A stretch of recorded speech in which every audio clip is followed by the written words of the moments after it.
ছাদে বৃষ্টি হচ্ছে আর আমি কিন্তু কন্টেন্ট বানাতে এসেছি। নাজারাটা কিন্তু খুব সুন্দর, আমার ছাদ থেকে পুরো পুরো বর্ধমান শহর দেখা যায়। তো তারপরেও কিন্তু প্রচুর ভ্যাপসা গরম। এইটুকু কন্টেন্ট বানাতে বানাতে আমি কিন্তু একদমই পাজেল। কিন্তু প্রকৃতিটা খুবই সুন্দর, ঠান্ডা ঠান্ডা হাওয়া চলছে। হাওয়া চললে কি হবে, ওই তো আমার স্বভাব ঘামার, আমি ঘামছি। ঘামবো তো নিশ্চয়ই, কারণ কন্টেন্ট আপলোড করতেও কিন্তু একটা কি বলে উদ্দীপনার সৃষ্টি হয়। কারণ কি, একটা কোনো কন্টেন্টকে তোমাদের কাছে খুবই উৎসাহের সঙ্গে দিতে হয়, কোনো কোনো কন্টেন্টকে স্মুথলি দিতে হয়। সব কন্টেন্টকেই যে উদ্দীপনার সঙ্গে বানাতে হবে তারও কোনো মানে নেই। আবার সব কন্টেন্ট যদি তুমি একদমই স্মুথলি বানাও তাহলেও কিন্তু মেটা অ্যালগরিদম তোমার কন্টেন্টগুলোকে ধরতে পারবে না। তাই কন্টেন্ট অনুযায়ী এবং কন্টেন্টের কথা অনুযায়ী সবসময় কিন্তু আমাদেরকে কী করতে হয়, চেষ্টা করতে হয় যে তার সঙ্গে খাপ খাইয়ে যেন আমরা সেটাকে শ্যুট করতে পারি। ভিডিও তো একেই বলে, তাই না?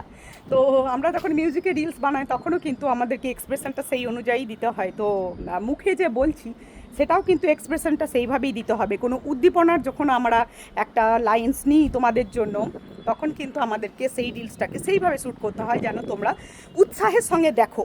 কিন্তু কোনো কোনো কথা আছে যেগুলোকে কিন্তু একদমই স্মুথলি তোমাদেরকে বোঝাতে হয়, তখন কিন্তু আমরা কোনো উদ্দীপনার সঙ্গে সেই রিলস বানাই না। সবসময় মাথা রাখবে, আমরা কিন্তু স্মুথলি সেই রিলসগুলো তোমাদের জন্য শ্যুট করে থাকি।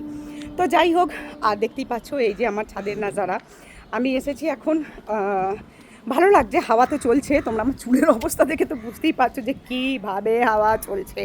আর অবশ্যই আমার কন্টেন্টের মাধ্যমেও বুঝতে পারবে যে কীভাবে হাওয়া চলছে। আর আমি কি সাফার করেছি আজকে ছাদে রিল বানাতে এসে। পুরো ছাদের অবস্থা খারাপ, দেখো কোথা কোথা থেকে কি কি সব বেরিয়েছে, পুরো ছাদময় হয়ে গেছে। কেন বলো তো? কারণ কি, মানে বৃষ্টির সঙ্গে প্রচুর ইয়ে হচ্ছে না, যে কি বলে, বৃষ্টির সঙ্গে খুব হাওয়া বইছে, ঝোড়ো হাওয়া, যেটাকে নিম্নচাপ বলে, নিম্নচাপ হয়েছে। তো যাই হোক, তোমরা বলো যে নজারাটা কেমন। তবে হ্যাঁ, ছাদে এলে কিন্তু আমার মনটা খুবই ভালো হয়ে যায়, জানো। তবে ছাদে আসার তো সময়ই পায় না, ওইটুকু শনি রবি যেই দুটো দিন ছেলে থাকে বাড়িতে, তো ছেলের সঙ্গে সময় কাটানোর জন্য আমি সন্ধ্যেটা একটুখানি নিজেকে রিলিফ রাখি। নাহলে তো প্রতিদিন সন্ধ্যেবেলা আমার 6:30 থেকে ব্রডকাস্ট চলে। তো ছেলের এই দুদিন বাড়িতে থাকে, তো ছেলের সঙ্গে একটু বেরোনো, তারপর তোমার একটু ছাদে আসা, গল্প করা, ওকে একটু সময় দেওয়া। তো তাই জন্য, কারণ কি, ওর তো আর কোনো ভাই নেই, বোন নেই, সেই জন্য কে সাথ দেবে তার? আমি ছাড়া, আমি তো মা, আমাকে তো অবশ্যই সাথ দিতে হবে, তাই না? আর ছেলেরা একটু মায়ের সঙ্গে কমফোর্টেবল। তোমাদের কার কার সন্তান অবশ্যই কার কার সাথে কমফোর্টেবল বলবে। আমার তো মনে হয় যে মেয়েরা একটু বাবার সঙ্গে কমফোর্টেবল, আর ছেলেরা একটু মায়ের সঙ্গে কমফোর্টেবল। কারণ বাবাদের সঙ্গে তারা শেয়ার করতে চায় না নিজেদের অভিজ্ঞতা, নিজেদের মানে কথা, মানে ভিতরের কথা যা হয় মাকে বলে।